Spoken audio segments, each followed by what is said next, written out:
തൃശൂർ കൊടകരയിൽ ബസും കാറും കൂട്ടിയിടിച്ച അപകടം. കാർ യാത്രക്കാരായ 3 പേർക്ക് ഗുരുതര പരിക്കേറ്റു. കാർ വെട്ടിപ്പൊളിച്ചാണ് പരിക്കേറ്റവരെ പുറത്തെടുത്തത്. ഇവരെ ആശുപത്രിയിൽ പ്രവേശിപ്പിച്ചു.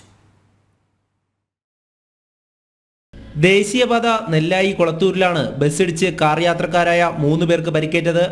മുക്കാട്ടുകര അയ്യന്തോൾ വീട്ടിൽ ക്രിസ്റ്റി, ഭാര്യ നിഷ, ക്രിസ്റ്റിയുടെ സഹോദരൻ ജോസഫ് എന്നിവർക്കാണ് പരിക്കേറ്റത്. ഗുരുതരമായി പരിക്കേറ്റ 3 പേരെയും തൃശൂരിലെ സ്വകാര്യ ആശുപത്രിയിൽ പ്രവേശിപ്പിച്ചു. ഇന്ന് രാവിലെ 8:30 കൊളത്തൂർ പെട്രോൾ പമ്പിന് സമീപത്തായിരുന്നു അപകടം നടന്നത്.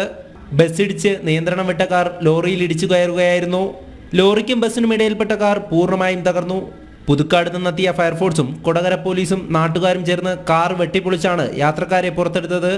അപകടത്തെ തുടർന്ന് 3/4 മണിക്കൂറോളം ചാലക്കുടി ഭാഗത്തേക്കുള്ള പാതയിൽ ഗതാഗതം പൂർണ്ണമായും തടസ്സപ്പെട്ടു. ജനം, തൃശൂർ.